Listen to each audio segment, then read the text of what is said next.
And welcome back to the platform, KC. This is Brother Jay with Marcus Brown. Good evening. Hey, and we just have so much going on. Happy to be back with our audience. And, this whole, we've been talking about politics, been talking about the Blueprint 2030 plan. And so, there's so much to deal with, coming off of Thanksgiving and into our holiday season. So, but I do kind of want to talk about something that we really didn't touch on a lot, and now that the dust has been settled on what's going to happen with the Senate and that race, that's wrapped up with Herschel Walker and Senator Warnock. I do think that we need to touch on this. Right. We talk about candidate quality and especially around education and the public American education system and the type of people that we're creating and what type of politic and the ways in which we engage with one another. I think it's important that we spend some time talking about that. Absolutely. And, just again, there was a lot of things that were supposed to happen this midterm that didn't happen in favor of Republicans.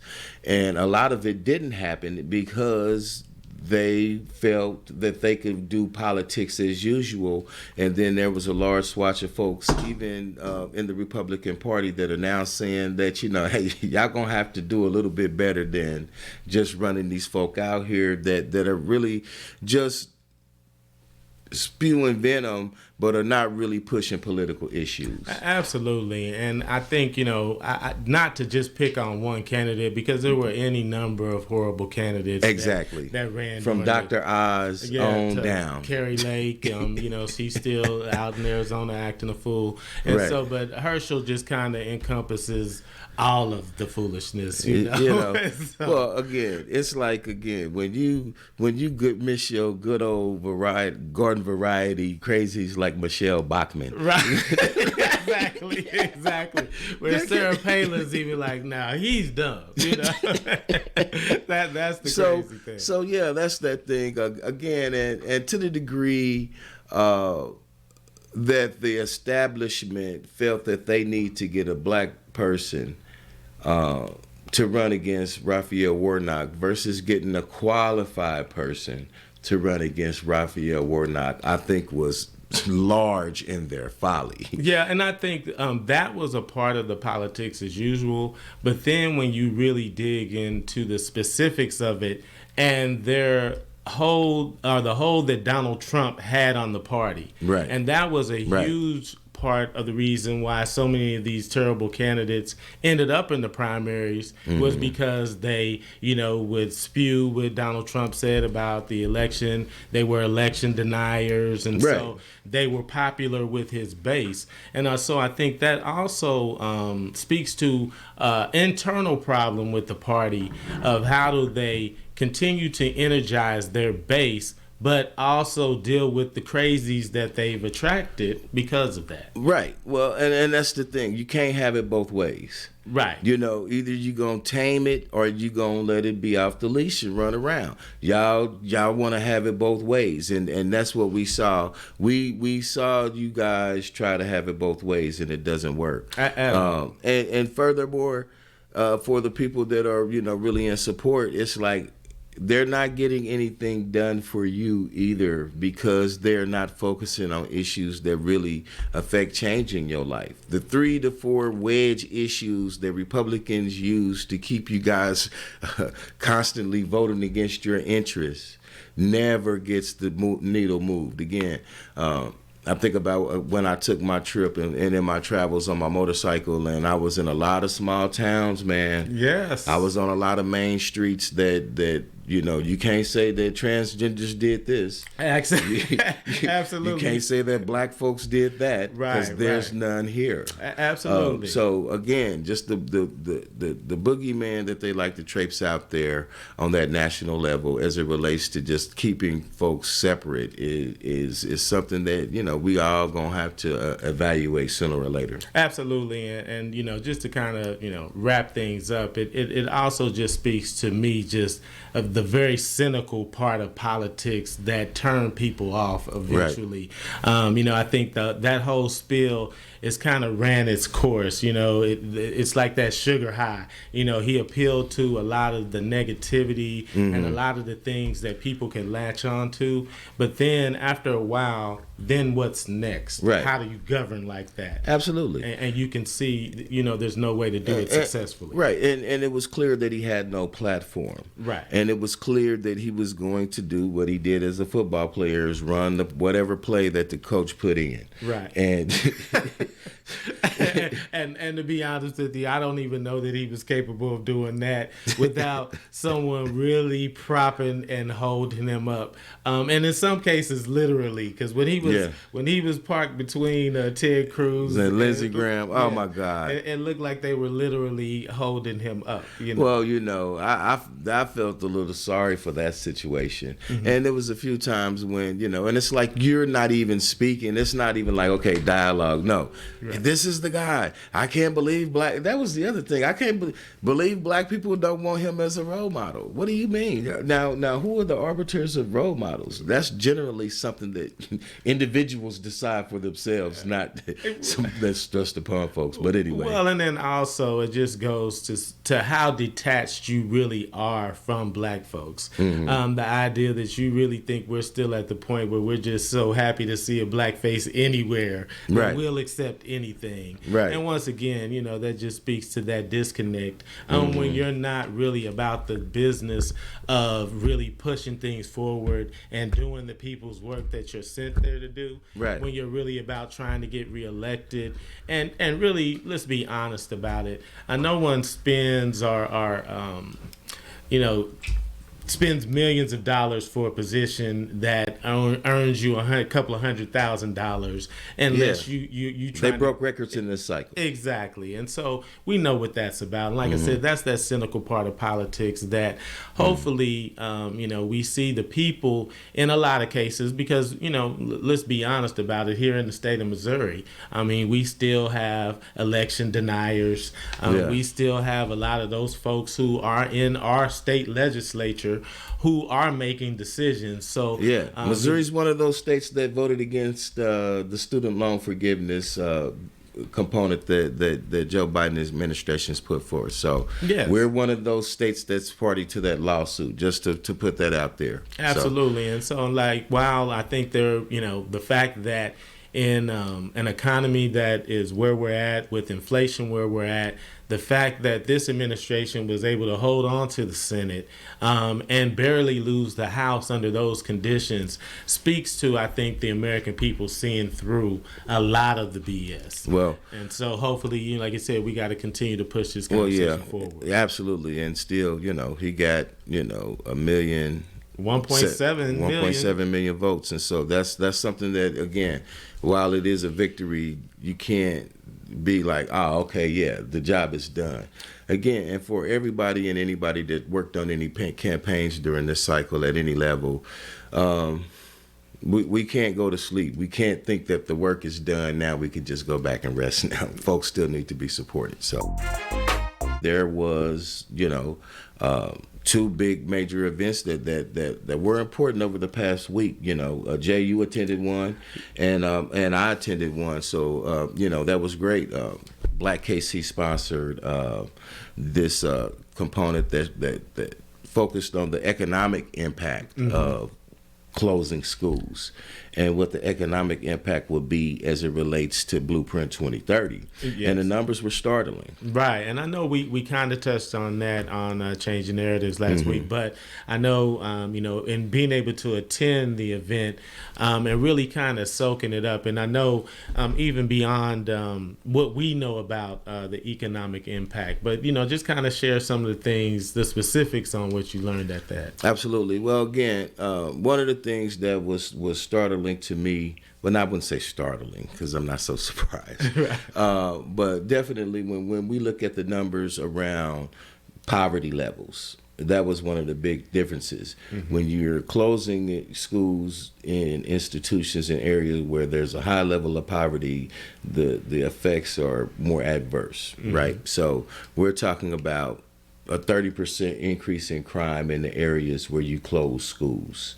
We're talking about a 10% difference. I mean, in the increase in crime in areas that don't have the same economic, that has a higher, level of economic stability or whatever. Okay. Damn, I struggle with that one. Yeah, right. But so that's one of the big differences. Again, and so now you close this school, people move out. Right. Now the tax base gets even lower. And so that's on the other side of it. Right. Is that you lose property value to the tune of, $15,000 in these areas. So again, one thing begets another, and it becomes a continuous spiral when we do these things. Right. And one of the things that I would like to point out is the fact that, this was information that was provided through the Economic Impact Summit at with Black KC. And when they commissioned some professors from KU to actually do the study. So it was independent of Black, but they were responsible for bringing those folks to the table. Yeah. Okay. And so I just want to make sure that folk know that this was independent scholarship. Okay. Well, but the larger point is that when the district made the presentation and they talked about how they decided which schools they were going to close, and if you remember, one of the things that they talked about was equity. And the fact that this information wasn't brought to the table as a part of that discussion, once again, just shows you where they were lacking. Well, their equity is, we'll make sure that there's a high school south of Brush Creek. We'll make sure there's a middle school south of Brush Creek. We'll make sure that there's a high school, so that's the equity in geography that they were really speaking to, not in the equity. Right, but if you remember, one of the points that he made was in terms of what his role was to bring equity to Lamont Brown. Yeah, Lamont Brown was to bring equity even in the suffering, if you will, or the equity in terms of making sure that one area wasn't being affected more adversely than other areas. And I didn't take that to just mean that there would still be a school there. I took that to mean as when we're looking at closing these schools and the impact to all of these areas, that we're trying to make sure that one area is not suffering more adversely than another. Well, see. And so I don't understand how you can do that without this information. I didn't think that. Well, that's the way I thought it was positioned. Yeah. Should be. Right. and that's what I'm saying in terms of... I'm not disagreeing with you. Let me be clear. Right. But to the degree that when he was saying that, did I feel that? No. Absolutely not. Absolutely. And that's what I'm saying in terms of when we're presenting this information to the community and understanding that a lot of what is being presented is kind of disingenuous because you're not getting the full picture. And that was the larger point that I wanted to make, is that, the district... we're expecting you to be the experts. Right. And you're bringing this information, and once again, you presented a plan, and with the help of MGT Consulting, and all of this work is work that I feel like should have presented, that they should have presented. That was the first point that I kind of wanted to make around absolutely why we have to be diligent. Yeah, well, because again, and they even within their statements at their rollout, and again, we haven't seen these folks since then. Right. I'm not sure how much conversation the board has had with them about the plan that they delivered, but they really just said that they focused on enrollment, building status, the condition, and the location. That's what he overridingly said that they focused on. Okay. Now, they listed a lot of other things in that matrix, but it was really just 3 things that they focused on. He said that. Right.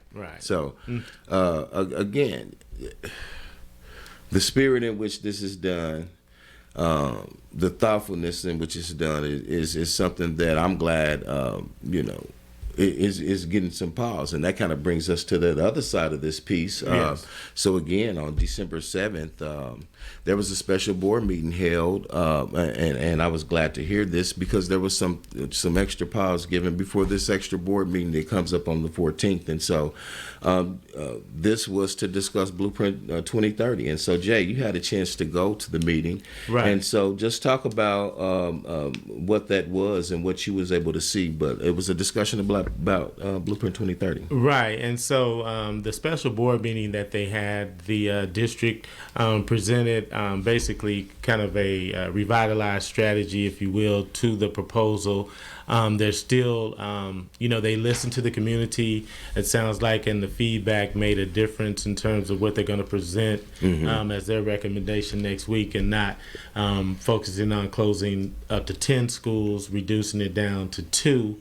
Yeah. They didn't say which 2, but that at least there was responsiveness to the outrage from the community from that standpoint. So I will say that was good. Yeah, absolutely. And again, just to come to the table and say that, man, maybe we do, and that's all anybody could ask for is just for you guys to just take a pause for this thing. Absolutely.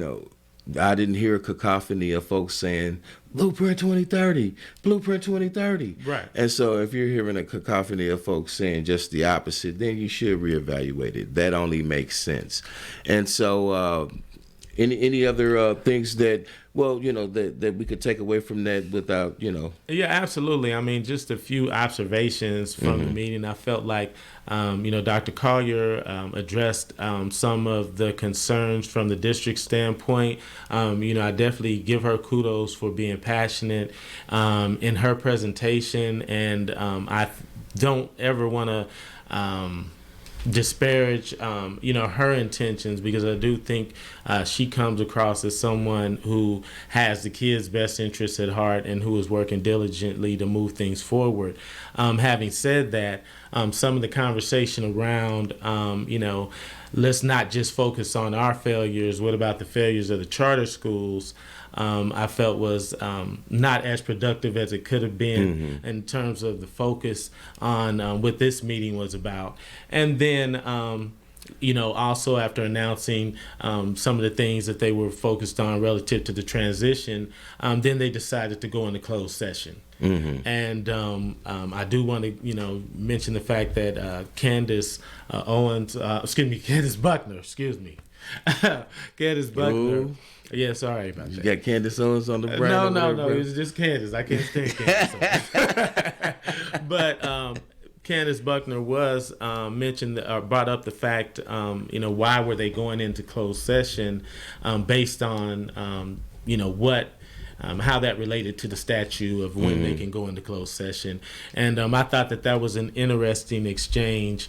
And to be honest with you, they had the votes to go into closed session, but really the explanation or the definition as to why they were going into closed session left a lot to be desired. I'll just say that. But yeah, just a few observations from the meeting. Like I said, there's definitely work to be done. Yes. And want to give kudos to Dr. Collier for putting a pause on things, but definitely still left a lot of open questions. Again, too. yeah, right, and that's what we were saying last month before they agreed to sign this $280,000 contract to have these architects and engineers and construction firms start exploring this process. Right. Wait till the plan gets passed and then start writing checks. Yes. That only makes sense. Absolutely. And so again, it's still, now this plan has been presented, but we still had this long community process where we looked at a lot of plans that are not the ones that most people didn't even know about this meeting, right, and know that there will be a plan presented. So now there's still going to be some type of vote on December 14th, and the community has not saw the change in plans. Right. Now, okay, so should we be happy about 2 schools? No, I ain't happy about no schools. But again, the idea is that this was supposed to be community engagement still. Now we're in a crunch time where you don't have time to do that now. Absolutely, and like you said, that's a problem, and the fact that, like you said, you went into closed session and you closed people out of the process, just leads to more. I think. That just can create perception problems unnecessarily, unless you are doing something you don't want people to know about. Right. Well, yeah, again, because we know that there's specific reasons that you can do that, and again, that'll be known soon enough if it was on the up and up or not. And one other thing, I thought that Rita Cortez made some great points and asked some really good questions, some hard questions that I don't think that the district had thought about. And that's another thing that's kind of unfortunate, is that it just seems to me that even in them kind of taking a pause, you're still trying to attack these problems from the same perspective and not really, thinking outside of the box and asking yourself how we can change these things, and doing things differently, not creating another task force to look at this or having another focus meeting and that type of thing. Well, yeah, I mean, again, it's like when you at work and, what did I do? I organized my desk. I cleaned out my email, and, made 2 phone calls and, just stuff but that wasn't work. Right. That ain't what you wasn't here to. Your job is not cleaning out email. Your job is not organizing desks. Right, exactly. Your job is to deliver, in my case, services to young people in a makerspace. And so, yes, while all of that's nice, that's not the job. And so again, back to I'm saying this to your point with the task force. Your job is to educate kids, not to talk about educating kids. Right, and like I said, the other part of it is that, if it becomes this us against them type of a conversation, like I said, the kids get lost in that. And that was another thing that I think that got missed as a part of the conversation at the board meeting, that Rita Cortez was trying to get across was, you studied this a million times. You've had how many focus meetings, and then you come back and you tell us clearly there's a disconnect with the community. And instead of you saying what you're going to do differently to change that, you talk about creating a task force to study it. And so that's the thing where it's like, no, we're past that, especially when you're suggesting we're at this critical juncture. You did that. That was, again. Yes. At what point did you learn? Right. Give me a couple more books. Then I know. Yes. No. And so that's where we're at. Well, again, that other us against them piece. And again, there's no doubt that, charter schools existing does take students away from the possibilities of KCPS. With all of that being said, they're not a new phenomenon. They're a 20-year-old phenomenon, okay?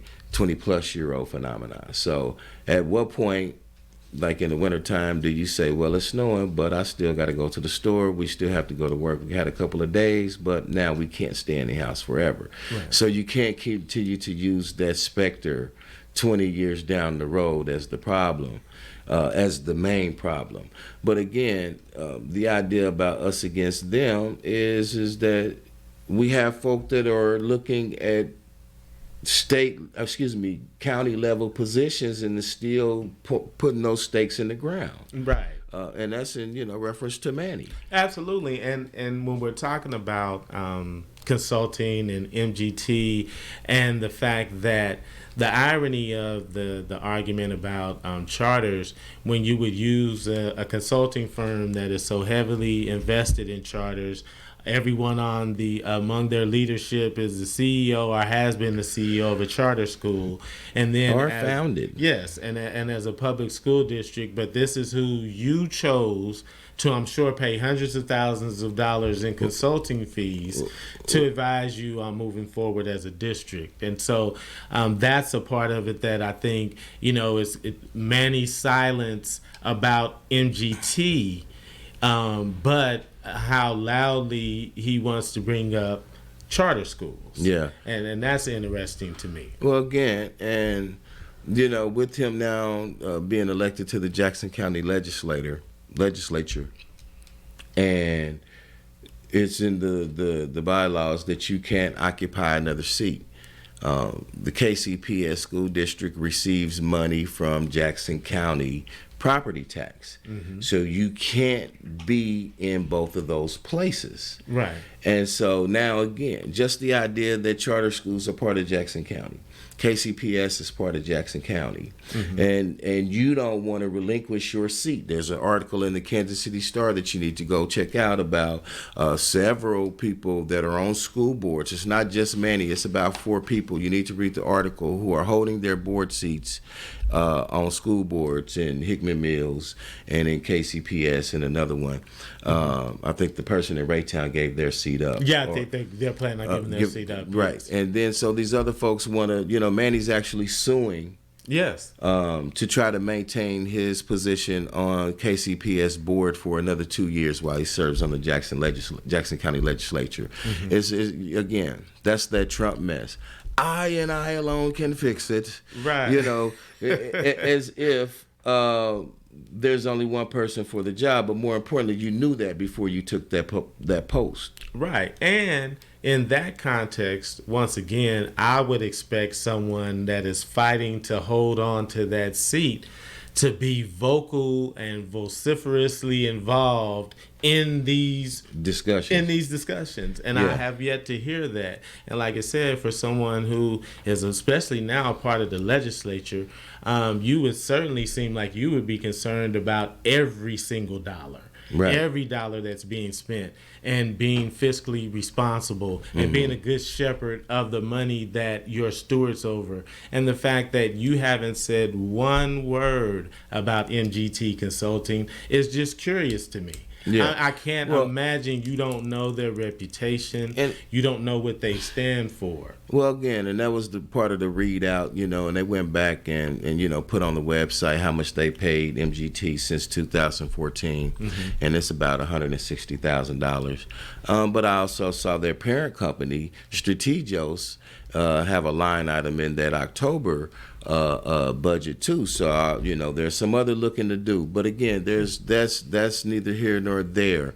Back to the idea that you believe that there's only one person for the job and it's you. Yeah, right. And, you can only continue on this work. Yes. Yeah. You went in knowing, I'm going to change the law or break it. One of the two. Absolutely. Absolutely. And so, like you said, we want to make sure that, we have people in these seats that are serious about education. Absolutely. And like you said, we know this is not a paid position.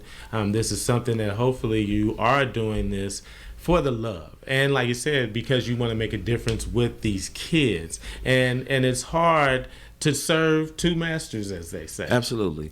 Well, and I told you I had a chance to go to that school board school just to see, what took place there. Mm-hmm. And one of the things that was bantered around is that a lot of people use this as their stepping stone position to another electoral position. And it's like, if you're even slightly thinking that, I can't imagine that you coming in here doing the work. Exactly. You don't have the work on your mind like that. And then so ultimately when you come in here and you haven't done your homework, then 2 or 3 people might say, well, hey, vote this way, and you're like, well, all right, and then all you can say is yes, and can't even ask any questions that allows for us to gain insight into your choice on these votes. Yeah, and absolutely. And typically, in my experience, people that have those sort of political ambitions, it's about relationship building. It's not about the work that you're doing.